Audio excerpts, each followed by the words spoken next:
Halo teman-teman, jumpa lagi dengan aku, Linda. Kita lanjut ke bab 6C ya.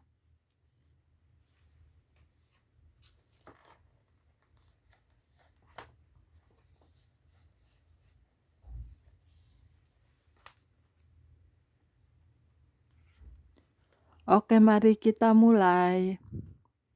Orang-orang sering bertanya kepada saya, bagaimana cara untuk mendapatkan pengurapan kesembuhan dari Tuhan. Itu bukanlah sebuah rahasia besar. Tetaplah bertekun dalam doa dan terus mencari wajah Allah. Selama berjam-jam, saya telah mencari Allah, berlutut di hadapannya, dan mengizinkan Dia untuk berbicara kepada saya melalui berbagai mimpi dan penglihatan. Ada banyak hal yang dapat kita lakukan untuk Tuhan jika saja kita bersedia mengambil waktu untuk mencari Dia dan mendengarkan apa yang hendak Dia katakan. Sebagai contoh, ada waktu-waktu ketika saya mengunjungi rumah-rumah penyembuhan di mana beberapa di antara para pasiennya adalah orang tua yang sangat sakit sehingga mereka masuk dalam keadaan koma.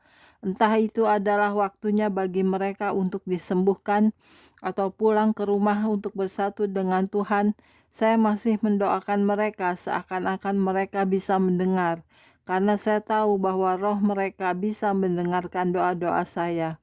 Saya mengunjungi sebuah rumah peristirahatan di mana para pengkhotbah yang sama telah mengunjungi tempat itu selama kira-kira 10 tahun.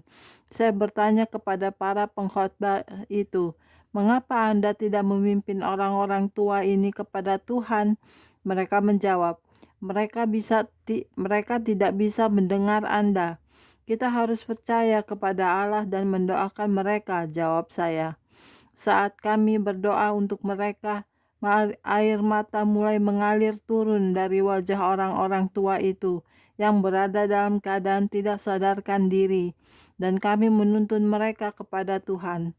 Jangan pernah meletakkan batasan-batasan kepada Allah, karena sekarang kita melihat dalam cermin suatu gambaran yang samar-samar. Tetapi kita semakin mengenal Allah, pemahaman kita semakin diterangi. Sayangnya, karena cara-cara pikir kita yang biasa tidak dapat mengimbangi manifestasi Allah yang supernatural. Tanpa kita sadari, kita telah mengikat tangan yang memiliki kuasa untuk menyembuhkan. Ingat saja, jika Allah dapat membangkitkan Lazarus dari kematian, sudah pasti Dia dapat menyembuhkan kita dari kesakitan dan penyakit.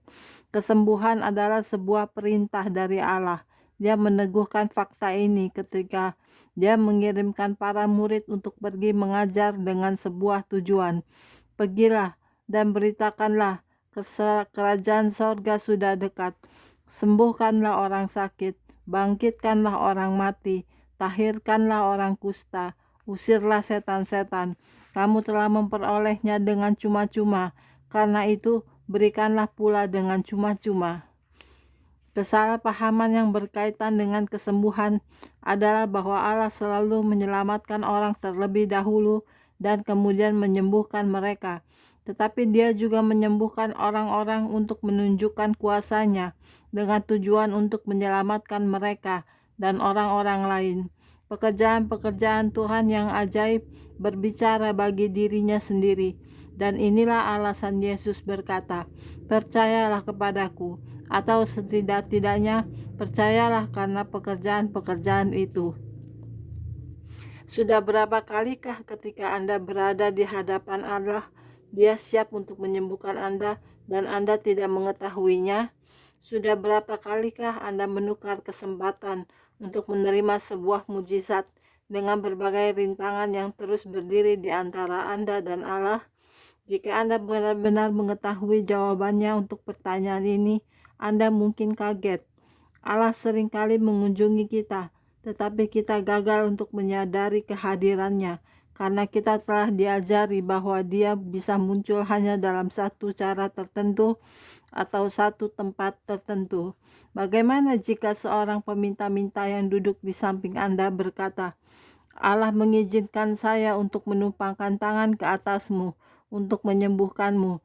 Akankah Anda menjadi kecewa karena penampilan luar orang ini dan menolaknya? Atau akankah Anda mampu untuk merasakan kehadiran Allah dan menerima mujizat yang Allah kirimkan kepada Anda pada hari itu?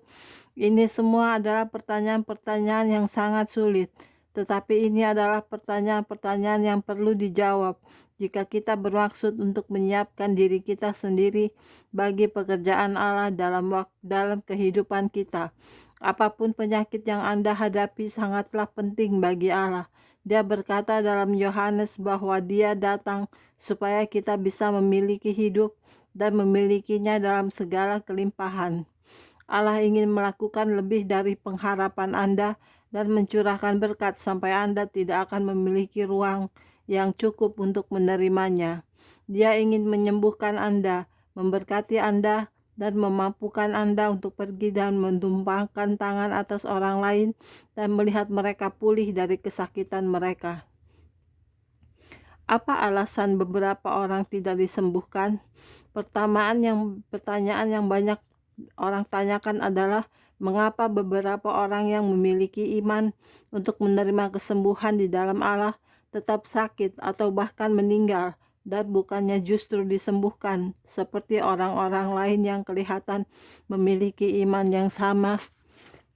Kita tidak tahu, ada begitu banyak misteri yang tidak kita pahami.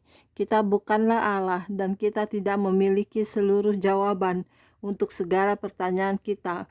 Pada akhirnya, Allah memiliki kendali atas seluruh takdir kita ketika tiba pada masalah kehidupan atau kematian.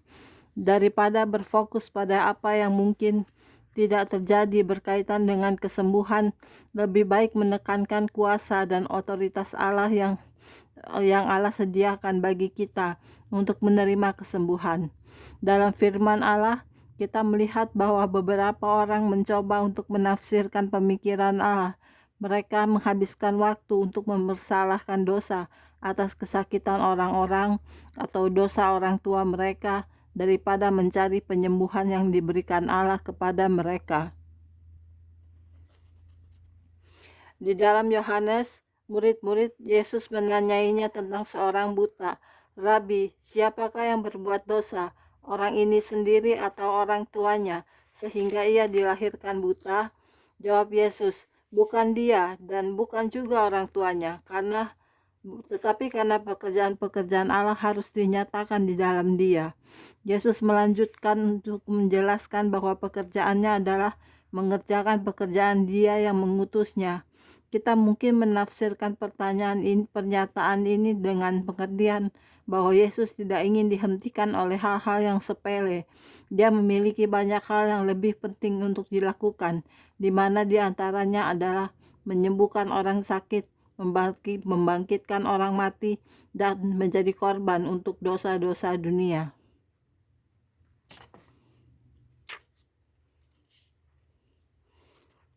Entah kita membawa kesakitan pada diri kita sendiri melalui kebiasaan makan yang buruk, atau entah kesakitan karena hanya menyerang kita dengan cara yang tidak kita pahami. Pada waktu kita sakit, satu-satunya hal yang ingin kita ketahui adalah bagaimana bisa sembuh dari penyakit ini. Orang-orang yang sakit atau sekarat tidak ingin mendiskusikan apakah mereka sakit karena orang tua mereka telah berdosa atau tidak. Sebaliknya, mereka mencari belas kasihan dan kelegaan dari Allah. Dengan memperlengkapi diri kita sendiri dengan pengetahuan Alkitabiah yang pantas berkaitan dengan kesembuhan, kita bisa menjadi lebih baik untuk menolong bukan hanya diri kita sendiri, tetapi juga orang-orang lain yang membutuhkan. Tidak seorang pun dari kita yang tahu kapan waktu yang ditetapkan bagi kita untuk pulang ke rumah Bapa. Untuk segala sesuatu ada masanya. Untuk apapun di bawah langit ada waktunya. Ada waktu untuk lahir, ada waktu untuk meninggal, ada waktu untuk membunuh, ada waktu untuk menyembuhkan. Meskipun kita telah melihat bahwa ada waktunya ketika Allah membangkitkan orang-orang dari kematian dan waktu-waktu lainnya ketika tidak peduli seberapa kerasnya kita berdoa, orang yang kita doakan tidak akan bangkit lagi dalam hidup ini. Namun itu tidak berarti bahwa kita seharusnya tidak berdoa untuk kesembuhan yang sempurna. Allah mendorong kita untuk berdoa dan mencari wajah-Nya, bukan hanya untuk mengerti kehendak-Nya, tetapi juga untuk menerima keinginan hati kita. Bergembiralah karena Tuhan, maka Ia akan memberikan kepadamu apa yang diinginkan hatimu. Sama halnya, kadang-kadang Allah menyembuhkan secara seketika dan kadang-kala Dia menyembuhkan melalui sebuah proses. Saya mengalami masalah jantung selama 2 tahun sebelum masalah itu disembuhkan. Saya tidak memiliki seluruh jawabannya, dan saya benar-benar tidak tahu mengapa Allah tidak menyembuhkannya sejak permulaan. Saya kira itu adalah urusan Allah. Kita tahu bahwa oleh bilur-bilurnya kita disembuhkan. Kita melihat berbagai mujizat seperti mereka yang diceritakan dalam buku ini. Jadi saya benar-benar belajar untuk mempercayai Tuhan dalam segalanya. Saya belajar untuk bersandar padanya. Saya percaya Dia tepat waktu.